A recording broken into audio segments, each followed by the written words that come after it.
Day 2 on the bus. It's August no, it's September the 1st, I think, unless August got 31 days in it.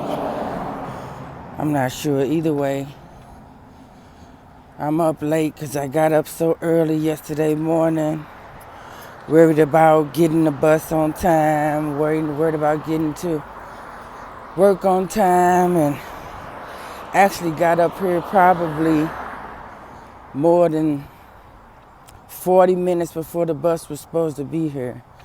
I think the bus was supposed to be here at 6:56, and I was up here probably about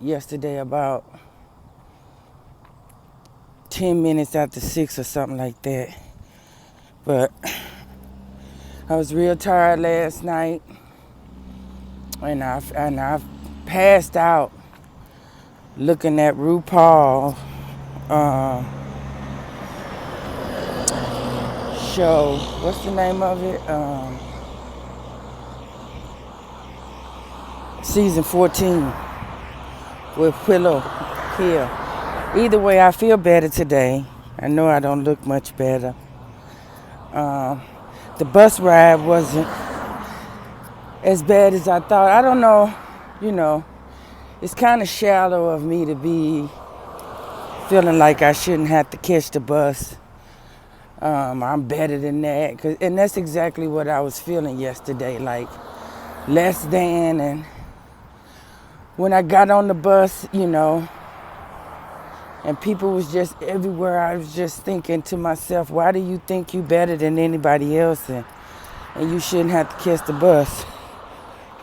And I really don't think I'm better than anybody else, but I still feel like, it's kind of fucked up that I gotta catch the bus. And the ride home was easier. I figured out the app a little bit better. The bus app, the transit app. I do like that I don't have to worry about money, because I was worried about money, having money in my hand, as I don't normally have cash. I just don't normally have no cash or change or anything. And so I was concerned about that before I started, because I've been thinking about knowing that I was going to have to catch the bus, but I kind of thought that it was going to pan out for me to buy this car from these people who I know was selling the car. I actually drove the car. I can't even tell you what the year, make, and model of the car was, but I drove it for a couple of days when the flood first happened, because they brought it to me to use. They knew I didn't have a car. And then I got my rental car through my insurance, which I told them that I was going to get. But I don't know. That brings me back to what I wanted to talk about this morning, was I'm going to title this video, Are You Okay? And they brought the car because they knew I needed a car. They put me in a hotel because they knew I needed a hotel. Because when they condemned our house, my mother, she left with my sister. My sister, rushed over there and got her and left. And she said to me as they was leaving, you okay? I said, yeah, I'm all right. She said, are you gonna be all right? I said, yeah, that's something I always gotta be. But I knew for a fact that I wasn't welcome in her house. You know what I mean? To stay at her house, even though they had condemned the house and I didn't even have nowhere to go. So I just stayed in there. They condemned it Tuesday morning, and I stayed in there Tuesday, Wednesday, and Thursday. And then Thursday, the people who I work for, they just came and got me. I didn't even call nobody. I didn't tell nobody. I just wasn't going to work. And because I just couldn't function, I just was, man, y'all just don't realize how devastating that is if you haven't experienced it. because I do realize, on occasion, not all the time, that a lot of people is going through this. But at any rate, they just came and got me and took me to a hotel, told me to get my cats because it was me and my cats in the house.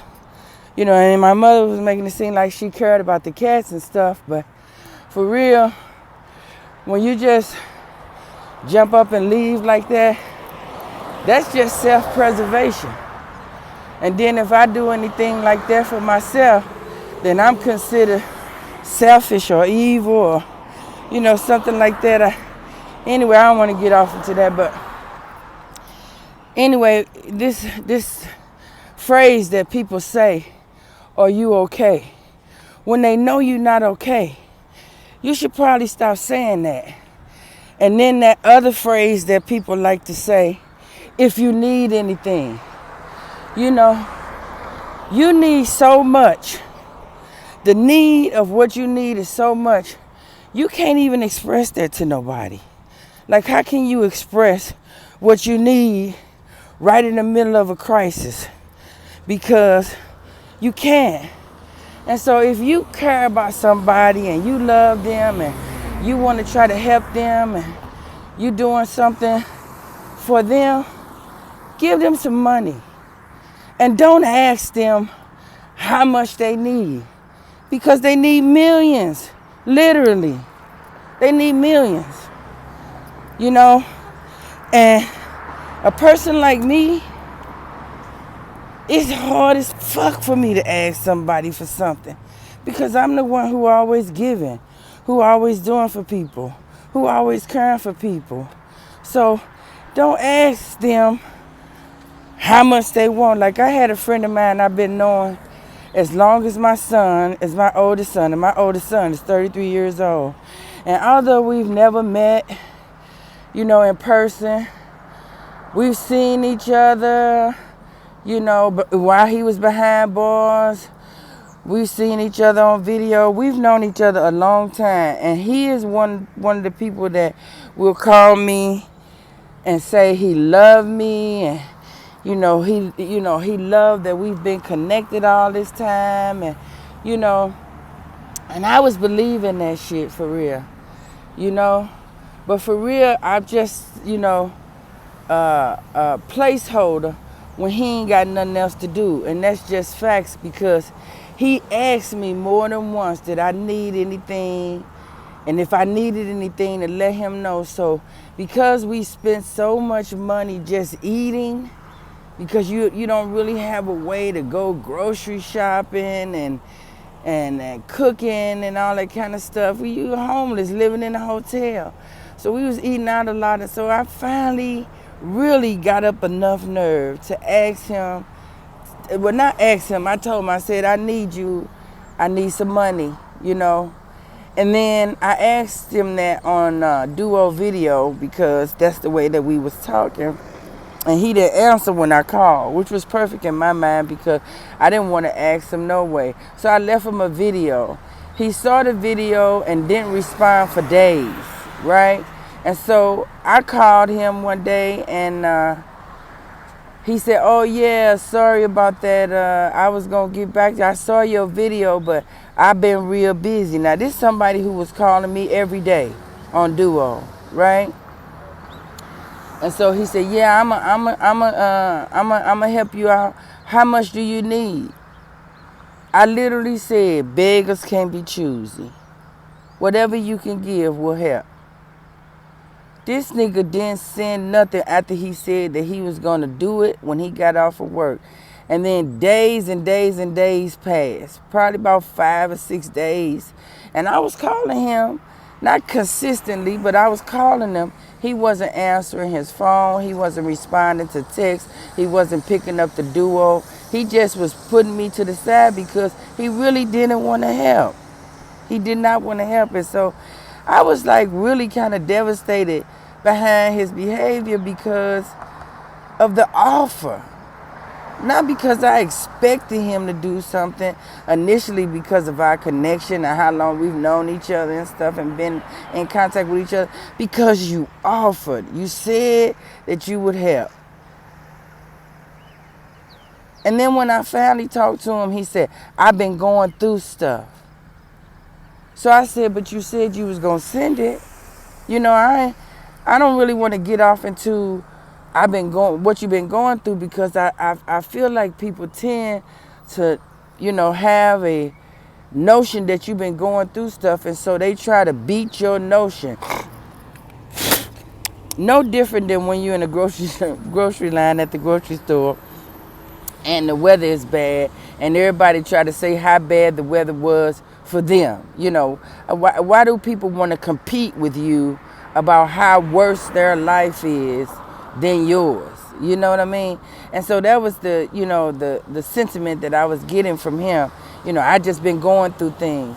And so, but I you know, I'm a kind of, you know, point blank kind of person, literal. I just, you know, handle most things, you know, face on. So I was like, but you said you was gonna, you know, send me some, you know, send some on my Cash App, and you didn't do it. And he literally got aggressive and said, I told you I've been going through something. As if to say, you ain't asked me what I've been going through. And I'm gonna tell you, I didn't ask because I really didn't care. You know what I mean? And not that I'm not a caring person, but why are you putting me in a situation where I'm supposed to care about you when you know that I am going through a severe crisis? You know, it was just fake to me. So what I'm saying to you is, don't ask people, are they okay? You know what I mean? You know, if you are a Christian, pray for people, you know, and keep that to yourself too. I'm going to pray for you. Keep that to yourself. You concerned about somebody, do something for them without them knowing you're doing for them, because that's how really, when you care about somebody, that's how it works.